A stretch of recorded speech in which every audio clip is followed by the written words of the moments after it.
Hello, everybody. So we have a new exciting guest today for you, joining from our end of the world, kind of the other end of the world. From maybe you can just say where you are exactly, so that we can start our little game, what we usually do before the LinkedIn Live. Yeah, so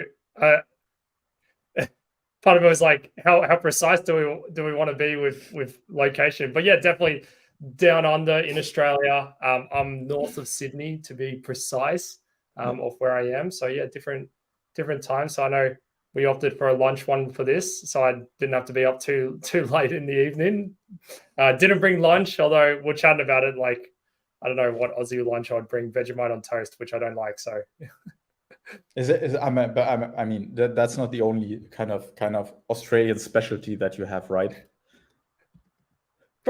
Like, no would be the short answer, but I was chatting to a friend of mine who's Algerian, and Australia is so multicultural that whilst we do have a lot of Aussie things and food in particular, we have a lot of, like, our food is a lot of other cultures' food, right? Like, if you go out to a restaurant, you'll be like, what do you want today?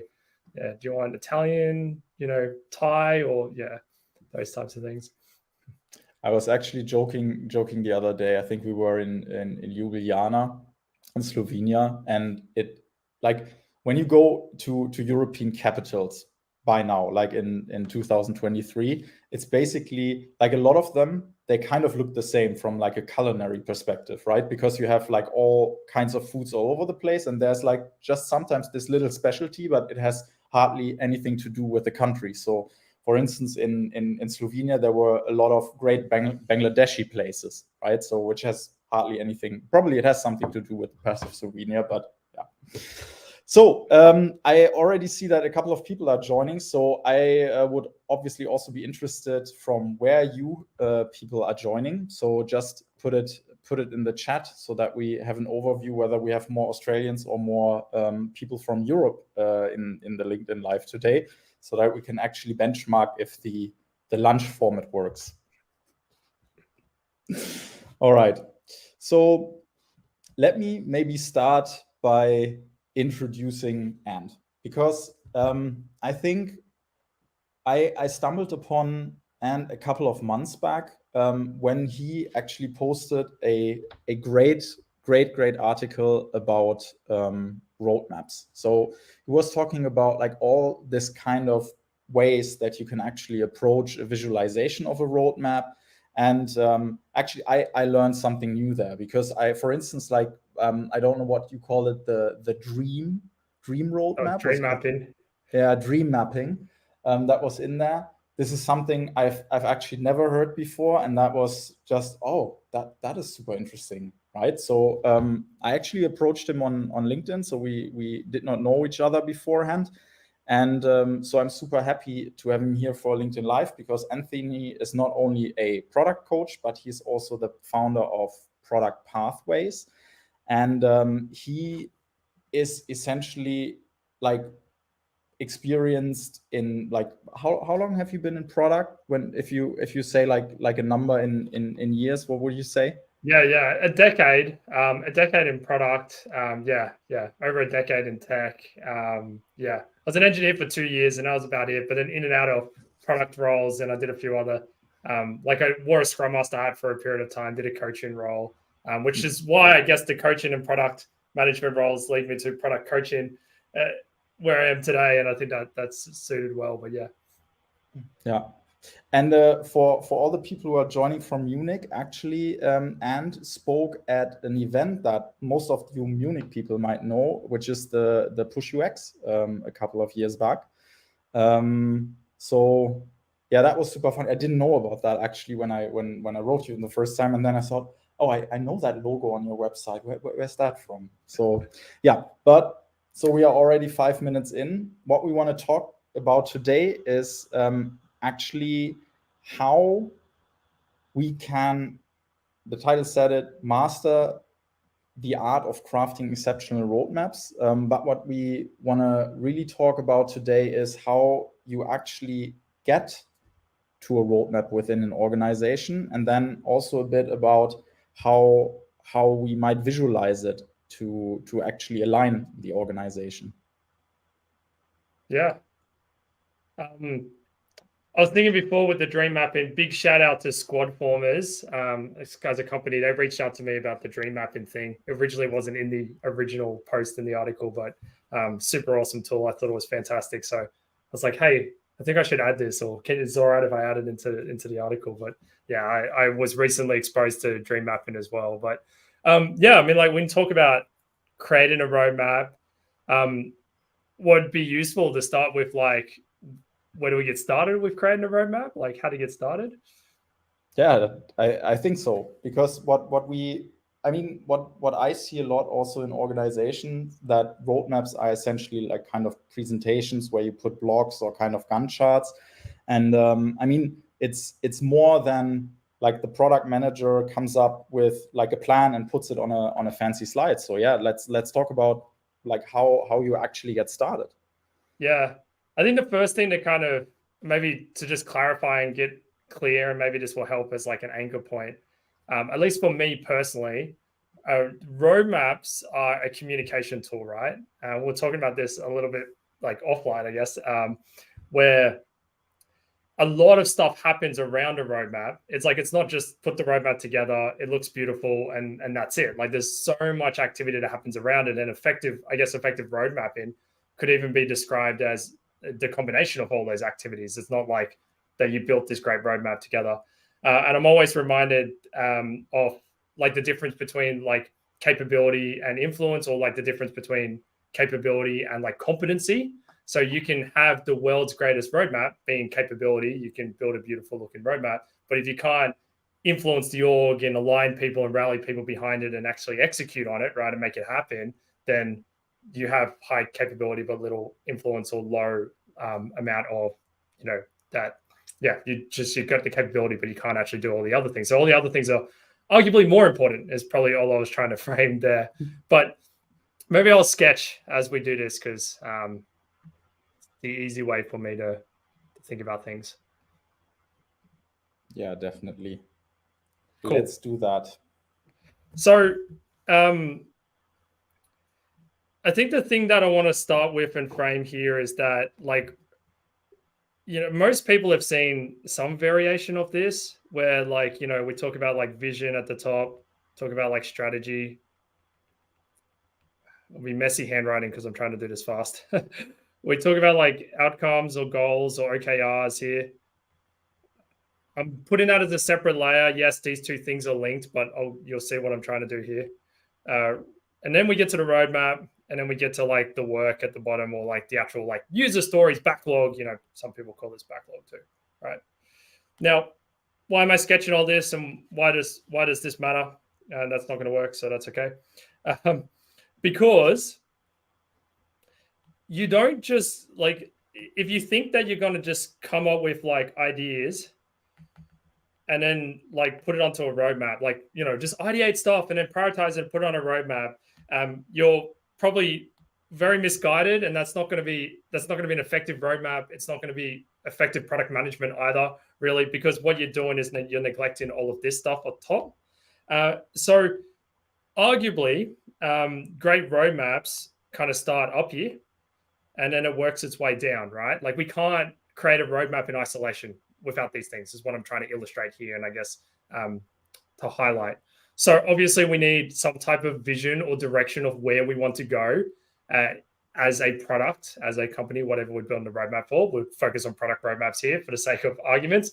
So a product vision. We then need to have a product strategy, which, to make that really simple for you, or more simple or demystified, the strategy is essentially a set of choices. So what choices are we making about the product? Who are we trying to target? Who are we not trying to target? You know, where are we going to play in, like, you know, within market segments and industries, those types of things. What do we want to be known for? What do we don't want to be known for? All those types of things. What are we? What are we not? These are all just strategic choices, right? These are deliberate choices. And then we get into setting usually setting outcomes via OKRs. OKRs are just a framework. But why do we do that? And why did I separate it? Because your outcomes are really a model of your strategy. So if you've got this strategy, you need to ask yourself, well, how am I going to measure progress towards this strategy? And another way to think about it is like, what levers am I going to pull in order to realize this strategy and I can measure progress towards it? So if you want to, what I mean by that is, and it all relates to roadmap. So if you have, let's say we got this direction, right? Vision, strategy. There's so many paths you can kind of take to get there. And each of these paths kind of like tree out, right? And when we start to set goals, what we're really asking ourselves is like, out of all these possible, like little levers, I would call, or leverage points, which ones are we deciding to pull? And what we typically do is we'll pick 1, 2, or 3. We try not to overcook it, right? We don't want to have too many goals. And we set them, we create them as objectives, we create key results. And what we're trying to do is say, well, if we pull on this lever and we can measure the progress of that, that's going to help us, move from here to here, and then from there to there, and we start to realize our vision, right? Now, this is all almost arguably a prerequisite for road mapping, because your roadmap is going to represent like the details behind that, right? So your roadmap is going to be based on these levers. So these levers should be in your roadmap. And if you have an outcome-orientated roadmap, you would have them as your outcome, and then you'll be describing the work off the back of it. So you would have this outcome, and it's getting messy, I understand. And then you start to say, well, what are all the ways that we're going to try and solve it? We're going to do these things.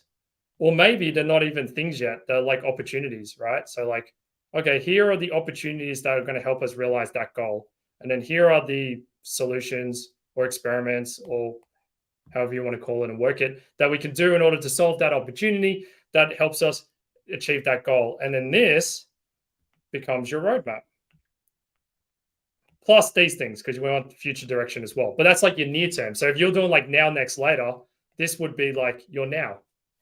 These are the things we're working on now. This is the goal we're working on now. Here's the opportunities that we have. And here are the things that we're working on in order to, solve that opportunity and kind of achieve that goal. And that's what we're working on now. And then the things we're going to do next is this opportunity or these opportunities and this outcome. And then the thing we'll do afterwards is probably all of this stuff that we haven't even like explored yet. That makes sense. Super interesting, because like one question that that we sometimes also get, and you have kind of already implicitly hinted at that, is how you can combine, because a lot of organizations are using OKRs nowadays, and the question kind of remains is like, do I only use OKRs, or do I use OKRs and roadmaps, or do I use only roadmaps? And you kind of like in your like way of describing it now, it is kind of a mixture between using the OKRs to highlight basically, or like taking the strategic level, breaking it down into measurable outcomes, and then using that in order to create the roadmap. Did I get that correctly? Yeah, yes, you did. And like the two go together to me. So like, so a few things on this, like your roadmap, again, is a communication tool, right? So it's a communication tool. And then you can ask yourself, what is it a communication tool of? Well, it's a communication tool of the communicating the direction of the product, right? Like it's telling us our narrative of where we are trying to take the product. These are the things we're working on now. These are the things we're going to be working on next. And these are the things we're going to be doing in the future. Now, you don't need to follow now, next, later, but just 3 horizons is a pretty good mental model. But it's giving you that direction. Now, one of the things that actually did a video on this one, so maybe we can even link to it, but there's this concept of the cone of uncertainty, but essentially basically says that the further you get into the future, the more like uncertain things are, right? I kind of flip it in this regards because it's more about like projects. So basically it's describing that large projects, because it's so far in the future, because it's going to be like 12 months, our level of certainty over that thing is really low, because like, I don't know what's going to happen in 12 months. There's so much work. It's hard to be certain. But you can flip it with a roadmap, which basically says the things that we're working on, like now, we have, greater certainty over. Very bad writing. Sorry. We have greater certainty on them because we're working on them now. And as a result, these things are often represented on our backlogs as actual like features or solutions. Like these are things that, we have certainty over it. We've done the discovery, or we've got good evidence to suggest that these are the things we're working on. But as you get further out, things become more fuzzy, right? Like, what are we going to be working on in 24 months' time? I don't know. So as a spectrum, to give you some a spectrum, as we start to move out, features start to turn into more opportunities because we haven't explored those opportunities yet. So we don't know what we're actually going to build the solutions yet, but these are the opportunities. And arguably too, other things that when you get really far out are other OKRs or goals. And what I talk about in that video, and this is why both need to be on a roadmap, because we're not, our current OKR that we're working towards, that maybe that feature and these opportunities align to, we probably won't be working on that forever, right? Well, we probably shouldn't be. Maybe we achieve it in the next 3 to 6 months, or at least that's the time horizon we're hoping to achieve it in. After we've achieved that OKR and we've ticked it off, maybe I should use a different color there, you need to be describing, well, what's next, right? And next becomes these OKRs. So it's like, okay, right now, to make it tangible for you, because I know that's a little fuzzy, right now we're focused on solving retention. And we're solving retention for all these reasons, which is like the strategy part, right? And so we're focused on retention. And here's some opportunities, customers are churning for these reasons. And, we're getting anecdotal feedback about this being a pain point, or we're not servicing their needs properly. There are opportunities. And then, hey, we're going to build these things in order to try and solve some of them. And that's going to help us resolve churn, and it's going to help us, increase our retention, which is great. But once we've finished increasing our retention, we are then going to move on to focusing on something else. What is that next thing? It could be like acquisition. It could be, I'm just using very high level and generic kind of goals, but there could be something else, right? Like maybe we want to solve or improve the usage of this part of the product, because there's no point in trying to get more people to use it right now because churn sucks. So we need to fix that. And then once we fix that, we're going to work on these kind of goals in these areas. Again, that's describing direction, right? As a product, it's like where we're going to go. And it's also describing direction in a way that we're not trying to say we're building features A, B, and C in 2 years' time, because like it's hard for us to know that, right? Like we don't know that we'll be working on those features in 2 years' time.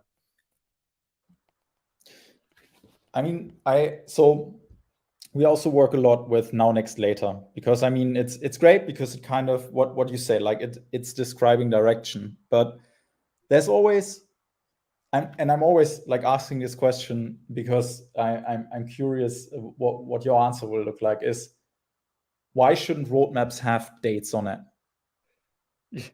Yeah. So personally, I sit on the opinion, perhaps, or I sit in the camp. So maybe there's a few camps. There's like, thou shalt not have dates on roadmaps. If you have dates on roadmaps, it's a plan and it's not a roadmap and you're doing it wrong. And there's probably the other side that's like, no, you need to be able to describe when things are going to go and give certainty to areas. And that's an important part of communicating the direction of the product. So you should have dates. I'm of the camp of, that I would prefer roadmaps to not have dates. And there's a few reasons for that, and I can talk about them. But there are cases where you can have dates and it's not too bad. What I prefer, if you're going to give some type of dates, is to give date ranges or to have flexibility within it. So what I mean by that is, rather than saying this feature is going to be done on June the 24th at 7 p.m., right? We're better off saying we think it'll be done in June as a month, or we're even better off saying we plan to get it done within Q2 of the year, right? And again, that gives that flexibility that we're not saying you're going to get it on this date. And then again, with the cone of uncertainty, as things get more certain, we can then give a more certain, release plan and release dates and all that type of stuff. And then that's where dates can definitely live more in the plan world.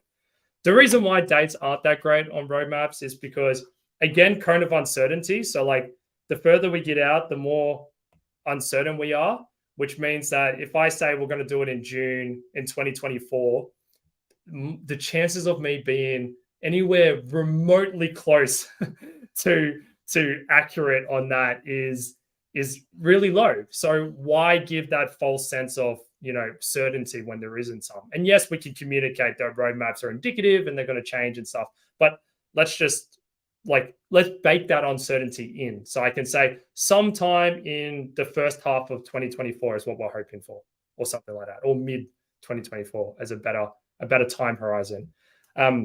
The other reasons is they can often become promises, particularly depending on your company culture. People will take those dates and, say, well, you promised on this date, and, you're like, well, it's indicative. And yeah, but a lot of that's driven by company culture in my experience. I've worked in places where they had dates, not super hard dates. Like we had probably within the sprint to month accuracy here. And then as you got further out, it got into quarters, and then it got into H1 versus so first half, second half of the year, and then FY, whatever year it needed to be in the future. And that worked pretty well because as a company culture, if it moved from one sprint or 1 month to the other, people wouldn't castrate everyone about it or try and find someone to blame because they knew that it was indicative and it was going to change. But some company cultures aren't ready for that. They kind of take it as gospel. So I think in those company cultures, I'd be trying to err away from dates. But if your company is okay with it, I've seen this still work quite well. But again, I'll go for ranges, not like a hard date. Yeah. What I find really interesting about the visualization as well is that you are basically describing how to get to an outcome based roadmap here, right? So derived from OKRs, derived from vision, strategy, and then down to basically measurable outcomes. What we see, I don't know how it is in Australia, but what we see in Europe a lot is that we still have a lot of let's say feature-based roadmaps is probably the nice way of saying it. What you could probably say, it's more all kinds of stakeholders propose very valuable features to product managers that they actually have to implement without asking questions about it. And this is also something that would really interest me, how you would get from if you have a roadmap in an organization that really looks like that, like a feature-based roadmap, how you would try to transition more into the model that you described, output focused. Felix said, yeah, that's the word I was actually looking for. Yeah, absolutely. And Australia is not much better than the rest of the world. I've worked with clients and product managers all over the world, and this is a common thing. I'm sure there's slight nuances between them. I've observed a little bit of nuances, but this is very widespread. So if you're sitting there thinking I'm in Europe and I wish I was in the United States and this wouldn't be a problem, no, there's plenty of companies in the US where that's 100% how they operate, right? So it's across the globe. And this is really what I do with clients. So this is actually a problem space that I've solved a few times. And essentially what ends up happening, right? And this is how I approach it is all of these mental models. But if you think of it this way, if you don't have, so I'll go back to this diagram. So if you don't have all of these things, or maybe even just cut it here, right? You could probably still have a vision. Vision can be high level of fluffy enough that it doesn't actually influence this too much. But if you're missing those outcomes, you're missing that strategy and stuff, your roadmap becomes very busy. And in fact, prioritization becomes really hard because every stakeholder who has a great idea and can rationalize it as a great idea, which, let's be honest, you can rationalize just about anything. This would be great for customers and great for our business. You can put something together that argues that it's a good idea to do. And ideas are a dime a dozen. We all have great ideas. The constraint that we always have is actually time, right? So we only have so much time to do stuff. So we want to make sure the stuff that we do drives the most impact. And I think we all get that, right?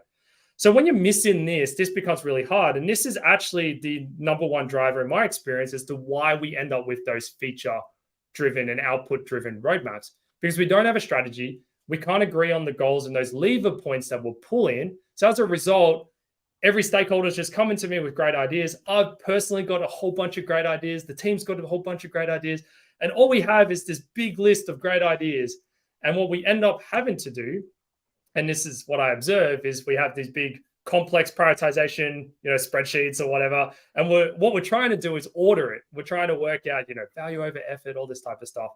And yes, you can get to a point where you've ordered it to a degree and you try and plot that out on a timeline that basically says we're going to work on these things and these things. And that's really just sequencing. But is that really effective, effective product management? Is it effective for the most effective thing to be building products? The answer is no. But the challenge is, how do I solve that? Because stakeholders just want their pet project to be done. And the thing that I also observe is roadmaps here become really hard. And just to tell a bit of a story that's going to lead into how to solve this, I was working with a product manager, maybe she's listening, and she came to me with the problem, which was I can't get my stakeholders to agree on the roadmap. It just keeps changing every time we talk. Basically, it changes every single week, every single time we have a conversation about it. And the reason why it was changing was because we were missing these things. And when we're missing these things, we have nothing to align the stakeholders on. So as a result, it's just one stakeholder's opinion versus the other. So what we did was we actually created this. Now you're probably thinking, and because she was, how do I create this when I'm not I don't feel empowered to do that? I'm being told what to do by my stakeholders and that type of stuff. Well, if your stakeholders don't want to engage in it, there's still nothing stopping you from having a stab at it.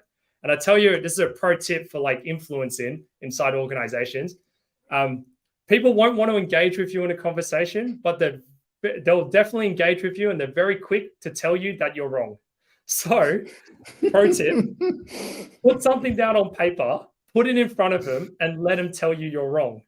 If you try to have that conversation with them about, okay, what outcome are we actually trying to achieve and that type of stuff, they just weren't engaging. So it's here's the outcome I think we're trying to achieve. And then they say, that's wrong. That is not the outcome we're trying to achieve. And you're like, great, tell me more about that. Please tell me more. So that's what we did. We got a big Miro board. We mapped out what we thought, what she thought. I was helping her, coaching her through it. Thought that the goals we're actually trying to chase were, what she thought the actual real core problems were as a company, as a product, and what that strategy was. And what we came up with was several strategic pillars of what we thought, or what she thought we should be focusing on, and then the outcomes that we had underneath them. So we had 3 outcomes. We then sent it out to all the stakeholders. They all replied and told us that it was wrong and that, that it needed to be something else. And guess what? None of them agreed. None of them were aligned. And that was fine. So what I then helped facilitate was we co-facilitated. We got all of them into a room and we put that in front of them. And then we facilitated a conversation about, well, if we need to agree on what these outcomes are. You're saying it's this and you're saying it's that. Why do you believe it's that? Why do you believe it's that? And basically let's get out of this room with alignment. And if you can get them to align, this is kind of getting to the end of the story. If you can get them to align on that outcome, then, one person's thing on the roadmap versus another becomes a different story and a different conversation. Because now you're starting to say, well, we're putting this on the roadmap before your idea. Because remember, we agreed that this was the goal that we were chasing, and we're starting to build this picture, right? This was the goal we were chasing, and this thing aligns to that. And sorry, your thing sits over here. So that now sits in the next, not in the now. And then we built the roadmap from there. And then, no surprise, the roadmap became a little bit more stable, or a decent bit more stable. There was still a little bit of change, but that's just companies, right? And things. But you start to map that out, and then you do end up with this, right? Which is great. And there's nothing stopping you from creating your own OKRs and then communicating that out inside an organization. We often have more control and more power than we think we do. Yeah. I absolutely love this story. I have to say, I really love this because it really shows how you can actually empower yourself as a product person, right? Because what you're actually saying is you sat down, you crafted the goals and outcomes, and then you basically send them out as hey, by the way, I believe this is the new north. It's right up there. And then you actually get into a conversation because people disagree. Absolutely love that. Thanks for sharing. Looking looking at the time, so we have now talked a lot about like the process, like how we kind of get to a roadmap, like down from like vision, strategy, outcome, and goals, and then actually into the roadmap. We haven't really talked about like the backlog, but I think that we're not gonna cover this today. This is way too much for one session. But so one thing that would actually be interesting to me is, because you have mentioned the now, next, later roadmap that we also work a lot with. Is there anything else that you have seen in organizations that typically works well? Because you said like you are usually looking at like 3 segment kind of roadmaps. Yeah, I mean, so the most common ones with like time horizons, and maybe I'll just share the article even, and Yeah, then perfect. I can just If you visually show some of the that some sounds of great. Yeah. those roadmaps. But like, so the like obviously timeline is a common roadmap thing I talk about, and there's Jana's awesome thread about why you shouldn't do it. Now, next, later is a really popular format. But we're talking about other ones. So some of the other ones that I definitely see that are quite popular is, so you can do a release. This is also quite popular, particularly B2B spaces. I do a lot of work with B2B clients, and B2B, we often are talking in terms of releases, because it's like, what's the next drop to customers? There's a lot of communication that needs to go around that, particularly if they are like, maybe it's API changes that they actually need to be aware of because they need to make changes on their end, that type of stuff. But you can see here, like, and this is just an example from Miro, but it's a good one because it's got releases, which gives you an indication of time horizon, as in this release is going out next, and then that thing that you're asking about is in like the 4th or 5th release later. So like, you know that it's not coming anytime soon, or at least not until then. So it gives you an indication of time horizon, but we haven't put dates against it. We haven't said like this release is going out on this date. So I think that's a great way to still show that time horizons without now, next, later, and without having to actually have dates against it. And it still gives you that time horizons. This is probably the next most kind of common one. They did put like release dates on it, but what I was going to indicate was that kind of like basically given like years or quarters is another one. So I think there was another one that had quarters into it in here. Q1, I swear it was, maybe not. But quarters is probably the next most common one. So like if you look at it, it's Q1, Q2, Q3, and then you get into like Q4, and then you get into like what I was talking about before, like first half of the year for next year, the second half of the year, and then generally anything beyond that is just whatever the year is. So you generally do quarters for the next 12 months, and then beyond that is by 6 months, and then beyond that's by 12-monthly time horizons. So again, what you're basically pacing out there is that kind of uncertainty. And yes, we'll have more certainty now because we're getting quarters. And then as we get further out, it goes into 6 months and then 12 months. So that's probably another really common one. And this actually like theme roadmap, I should just touch on while I'm looking at it. That's a super common roadmap format, especially like for complex products and stuff. I think it's really good to be able to break up themes. And, these themes can also be like, they can be your OKRs too. Like, you could have OKR1, OKR2, OKR3.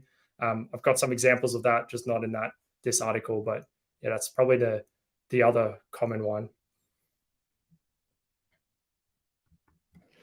So then actually in quite a lot of these roadmaps, we actually have dates in there, not like really like concrete dates, but I think you said something that there's actually differentiation that we haven't touched upon, the differentiation between B2B and B2C, because we also see that very frequently, that obviously in B2C, you often have let's say also with internal stakeholders, you have a lot less pressure on pushing on certain release dates than you would have in B2B environments.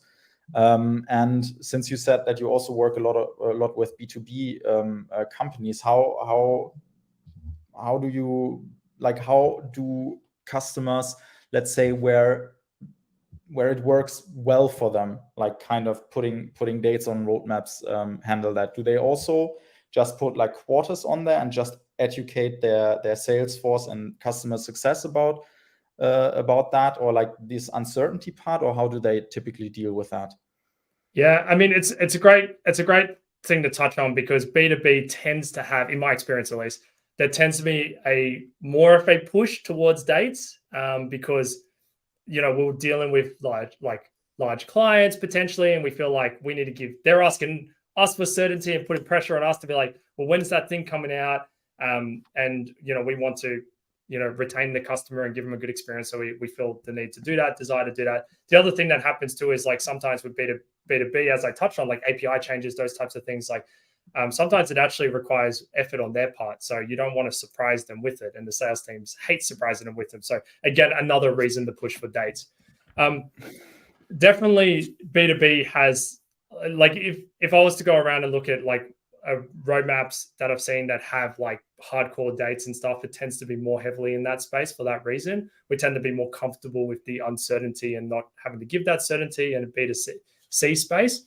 But yeah, B2B, like, there's nothing stopping you from doing time horizons. There's nothing stopping from now, next, later either. There's plenty of B2B companies that do that.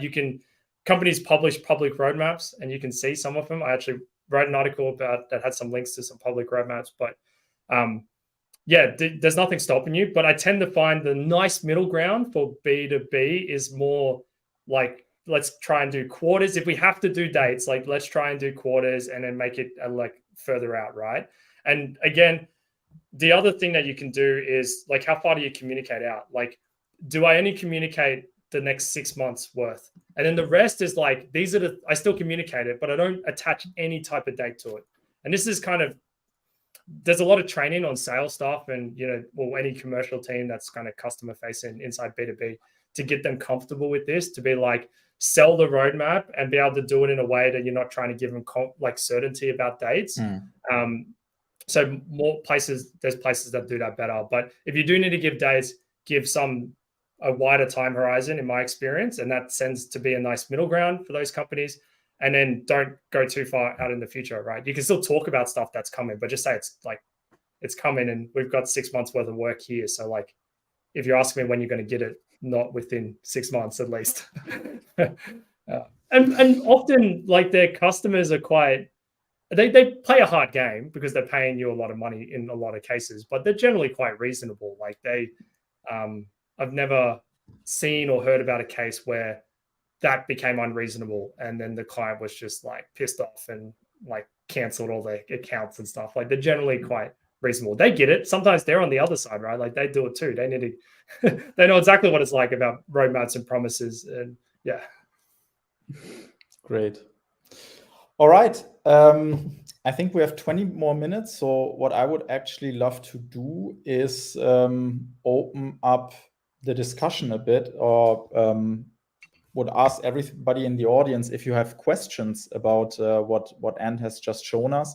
I mean, there's already a couple of questions and comments in the chat, but maybe we can have a couple of more questions here, or just comments if you like what you saw today. I really enjoyed it.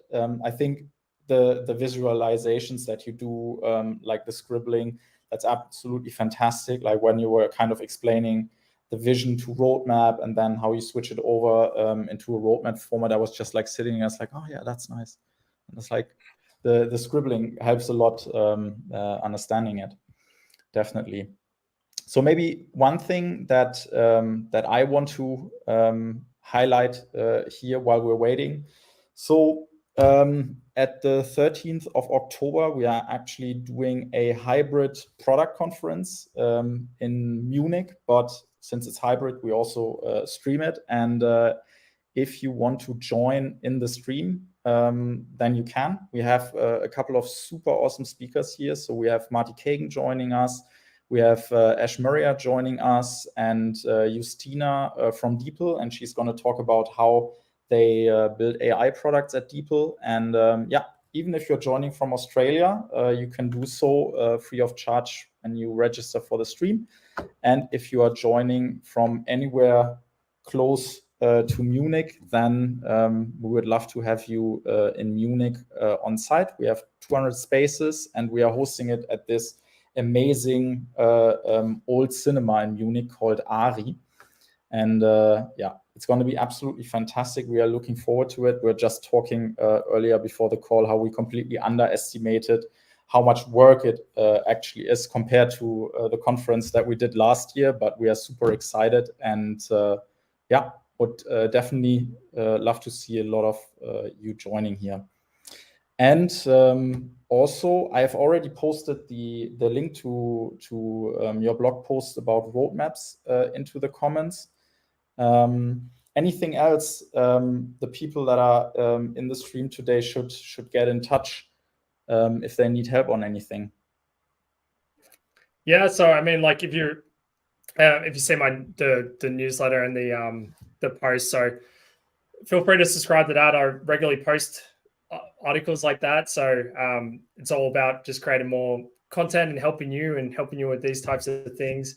On top of that, got YouTube, so I'm trying to do more videos with I did one sketching with OKRs the other day, so very similar style. So trying to do more of that. Definitely so when I run training in person, I do a lot of that, and then we kind of went virtual, like with COVID and stuff, and I bought an iPad and kind of shifted to that. So that's like I'm getting used to the iPad now and not used to the whiteboard, so it's in person. But other than that, like Product Pathways, we got some self-paced courses on that to help you grow as a product manager, so you can check that out. And then like client work, so I do a lot of work with companies, run workshops on these types of things and training on it, and even coming in and on like a retainer kind of ongoing basis to advise and coach and do that. So if you need help with these types of things and you're interested, yeah, you can reach out. You can find it all off my site, which you will get off that link to the article anyways. Yeah. Great. So we have a question from Claire. I hope it fits on the screen. All right. So she's working in a big organization, health insurance, and following the SAFE framework, losing a lot of time aligning and prioritizing over teams, having an output focus. Yeah, I can understand that. Any more tips on influencing moving to an outcome-based way of working? She also loved the tip about showing them something and letting them tell us we are wrong. Yeah, that's great. I love that as well. Yeah. Yeah, it works well. People love to tell you you're wrong. The other tips I would have would be, and these are things that I've done in the past and had success with. So one of them is that you can just, again, it comes to like, what do you have control over, right? Like you think about spheres of influence, like control, influence, and then concern is the three spheres. What do you have control over? And often we have a bit more control than we think. And the reality is, if you are working in a space, right, you probably own something already. And this could be like even just like an initiative or a project. It could be a product area or a product space. I'd probably have to ask you a lot of questions to understand exactly what that is, but you can think about it. You can still just go about and measure outcomes yourself. So I'll give you an example. I've done this several times now, probably more than several times, a dozen times or more now, where working with a product manager or even a department or one area, we'll take one initiative or one thing, or even if it's a product, we'll come up with some, what's some key measures we want to be just measuring. And we'll start measuring them, right? We beg for forgiveness, don't ask for permission, just start measuring them. And then start communicating that measurement, right? So we built this thing, and by the way, we shipped it last month, and we're in sprint review or whenever it needs to be, like showcase some type of stakeholder forum, and you're communicating, what you're working on in your product. Added in, by the way, we shipped this feature, and here's the uptake, and here's what people are doing, and here's what people are saying about it, and here's what's actually tracking. And what you'll probably not surprised to find out, but what you'll see and what you'll find is that people will start to engage with it. Because even in an output-focused organization, I'm still yet to find an output organization where what they really want is not outcomes. They just don't know how to manage outcomes. So they default to managing outputs because that feels comfortable and what they're used to, because they're generally project management background and those types of things. So, and there's more certainty to it. There's a whole bunch of other things inside of it. But once you start showing them, they'll start to engage with it. And they're like, that's really interesting. And then now you've got them, because then they're like, and you're like, yeah, so this is the impact that it's having, or it's not working, right? You could even be telling that story. And then at least you're getting them aware that, hey, we built this thing and it's not working. And here's what I'm thinking we should do next about it. And they start to engage with it. And then that hopefully will start to spread. And you'll get, again, your sphere of influence and your control will get bigger, because then they'll start to say, well, yeah, we should do something about that. And then they start thinking about measuring success. And then it kind of goes from there. There's a few other things like one pages and stuff as like force in functions and adding a measure column in your like work stream is another really pro tip as well. Before it goes to done measure. Yeah. Yeah, that makes a lot of sense. We actually use like for requirements like a small template usually, where we just put in like, okay, what are we trying to achieve with this? And I think this is also like one thing I like instantly do when working with like an output based or output focused organization. And when a stakeholder comes and just like, we have to do this, and just like, help me to understand how this helps us. And then they're just like mostly happy to explain or can't explain it. And then it's just like, look, let me measure that for you so that you can actually kind of prove that your way of doing it is working. And then you kind of also get, it kind of hooks into what you just said, like start measuring it and then basically feed it back into the organization. And it also helps a lot when you engage also your tech teams in that regard, and really kind of focus on like, how can we actually measure this? And then at some point you will actually get into a situation where a tech team tells you, is like, so why are we doing this? Because we don't get why we are doing this. And then like this happened to me once and I was just like, yes, score. So then you have kind of reach that kind of matureness also on a tech level that you want. Yeah, I might just add, like, Claire, feel free to, or anyone really, feel free to message me on LinkedIn and connect. Happy to give it this. I'm thinking of several different things as well, and I did a post the other week about another technique that you could use there as well. But happy to help and share it. So yeah.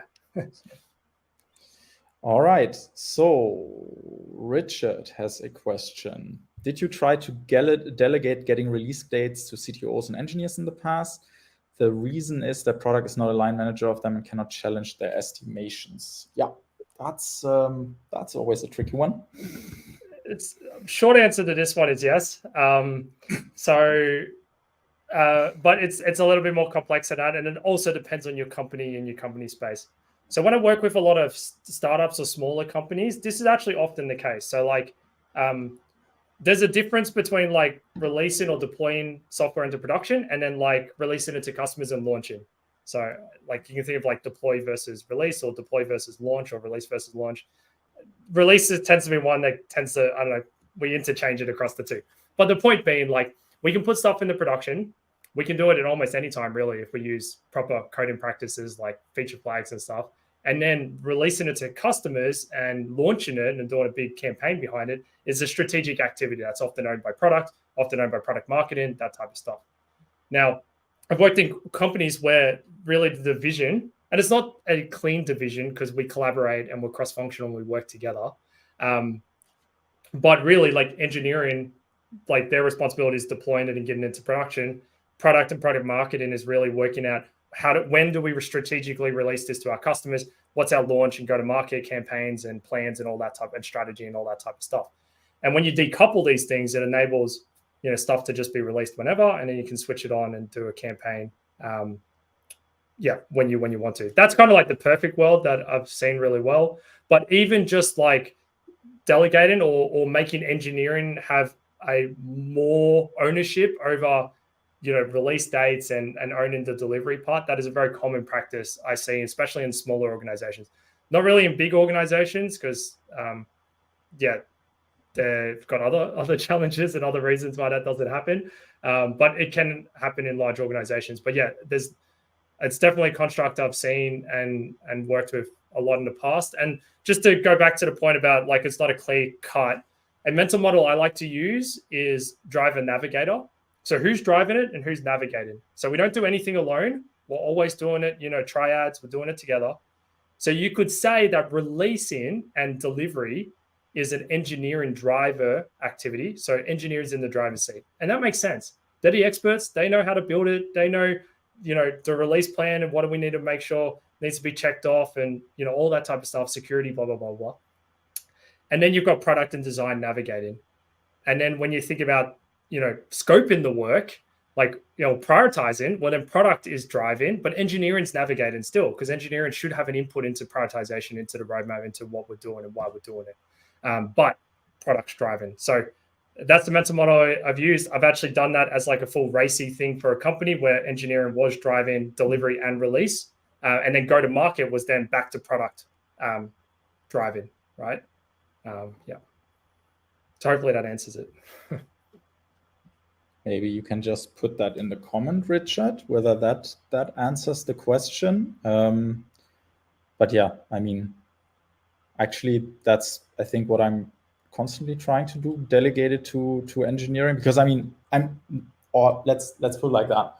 I think what I'm usually trying to do is not essential to make this like a common thing, right? The release date, because also releasing and the release date, you always have like a lot of different factors where you can influence it, right? You can always kind of narrow the scope when you believe like, okay, it's more important to get something small out of the door rather than like getting like the whole big thing out of the door. And so for me, it's not only about like delegating, but having like a discussion around it. And I really like the driver and navigator analogy that you used there, because I think for me, like especially release dates is somehow like a cutover thing where you gotta kind of talk about.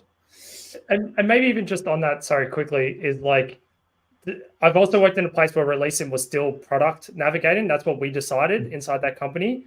But engineering was the driver for delivery. So what engineering would be playing back would be, the estimates, right? Because that's the delivery part. Mm-hmm.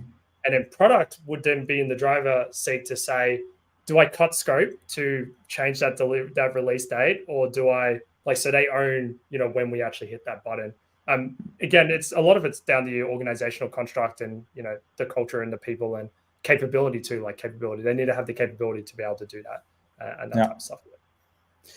There was actually a comment from Stefan while we were talking about outcomes and how to align the teams. And what he said was that collectively assigning an impact score on like all the outcomes could also help to align teams and not change priorities every week. I think that came up when you talked about the example of this product manager you help with having a changing roadmap every week. Yeah. Yeah, and I absolutely agree with that statement. And absolutely, I've done it as well and seen variations of it. It can help. Even just a prioritization framework like ICE or RICE can help, because you can have some type of score against it that can help. Not completely ideal, obviously recognize that. But even with the impact score, I've also run into the other thing in the past, which is like we're assigning an impact score, but the question becomes like, what are we basing that impact score off? And without a strategy, you're not really, and without those goals and stuff, you don't really have, like, you need to create something, like you need to create like RICE or something like that to base it off. But even RICE has impact in there, which is meant to be impact towards your goals and your strategy. So FYI, but yeah, no, totally. But you can easily get into the world of like, well, what are we basing this impact score off?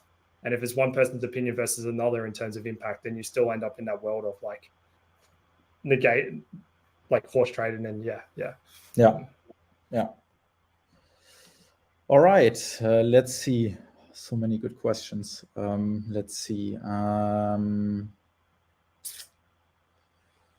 I think since we have 5 minutes, there's a couple of Felix, and actually I like this one. What are your 3 top indicators of an exceptional roadmap? Like, what are you kind of checking off in your hat when you see one?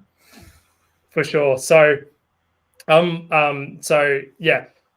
looking for different types of work on the roadmap. So what I mean by that is I'm looking, does it show a progression away from certainty in terms of solutions towards like opportunities, outcomes, and those types of things? Doesn't need to map perfectly to that, but I'm looking for a progression there. So that's probably definitely number one. So basically that in now you have basically the features, then like in next maybe like or like even in now sometimes a bit of the opportunities, and then it basically gets more towards like outcomes, goals when you move to later. Yeah, absolutely. So like to just do the flip side of that, if I looked at a roadmap, it was just all features. It'd be like an X against that one, right? But if it was like features turning into opportunities or turning into something else, like problem spaces that we might want to explore, or I've seen all kinds of things, then I'm like, okay, that's cool. That's a good indicator that I'm looking for. The other one is that is an outcome. So this doesn't need to be like outcomes in the roadmap, but like if you've got 5 features in now, as an example, what are those 5 features attributing towards? Like, why are we doing these 5 features? So I'm looking for some type of goal or something. And sometimes it's as simple, and you'll see it in the article. Sometimes it's as simple as putting it at the top, like this is our current goal. And it's like, okay, well, that's nice to know. So then I can start to do a correlation between what's sitting in the roadmap and that goal, and I can see that link there. And that tends to tell me that it's a leading indicator that they've put that thinking into the roadmap, right? That they've thought about strategy, they've thought about goals, and they're trying to map the things on the roadmap towards that. So that's the other one. The last one I'm looking for is a sense of a narrative in terms of time horizons. And I would be in this one, I would also say I'm looking for them to not have like, we're going to release this on June the 4th at 7:32 p.m. or something like that, right? I'd be looking for, do they have time horizons that aren't constrictive in the sense that we're saying we're delivering it on this date, but they aren't too like fluffy that it's meaningless to people, right? Because you can have nothing and it's just like a whole bunch of stuff, and you're like, okay, well, what does that mean? That's why Now Next Later is good. It just shows 3 time horizons. But I've also seen people do roadmaps using the 3 horizon model: Horizon 1, Horizon 2, Horizon 3. And I'll be looking for like, do they have like quarters, and then the quarters get like broader as it goes out? Those types of things would be the third thing, just off the top of my head. Yeah. Cool.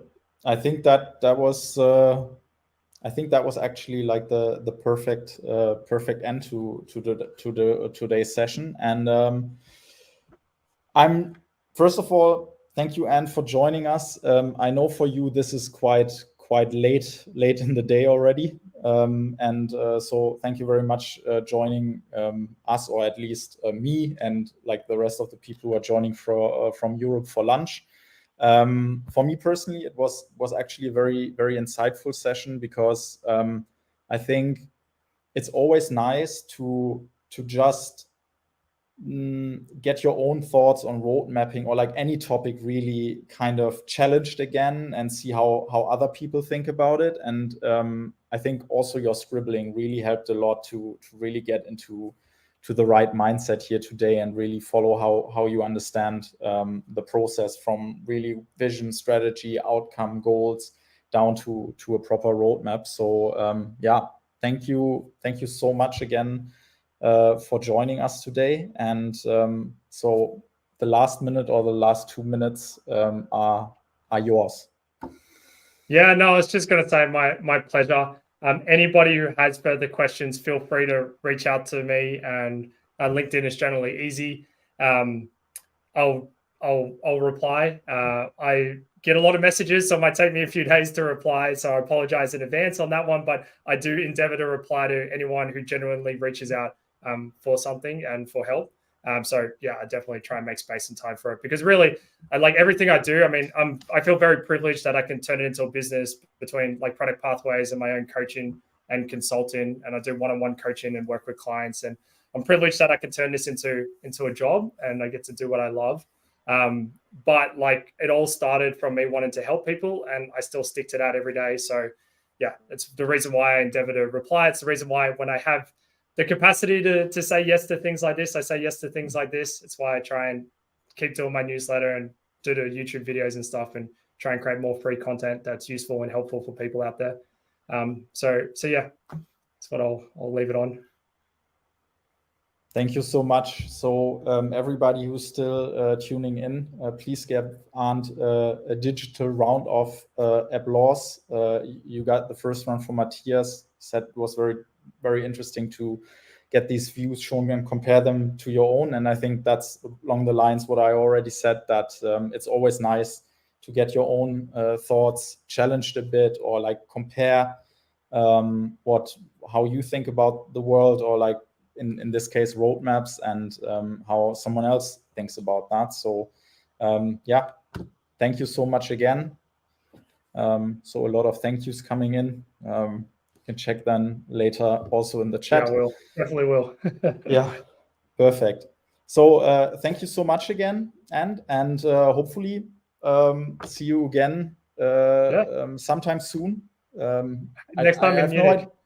Next time in Munich, yeah, for sure. Hopefully, if you're in Munich in October by any chance, definitely give us a shout. Otherwise, maybe we can do something like this again. My friend and old colleague just moved back there. He moved back at the beginning of this year, so I've got a list of people that if I ever end up there, I got a growing list, unfortunately, but fortunately, I'll just have to extend my stay, I think. Yeah. And in any case, if you need a place to work, just let us know. You can drop by the office. We always have a free desk there, and feel free to reach out. Yeah, man. Awesome. Appreciate the offer. No worries. Thanks. Oh, there's so many thank yous coming in. Let me just quickly share them on screen. All right. So that's it for today. Definitely leave us a comment if you enjoyed the session. Definitely like the product masterclass or subscribe also to our newsletter if you want to know about upcoming sessions. And with that, I relieve the rest of Europe into the rest of their day. And for everybody who's joining from Australia or anywhere else, enjoy your night, your morning, or the rest of your day. Thank you very much. Bye-bye. Thanks.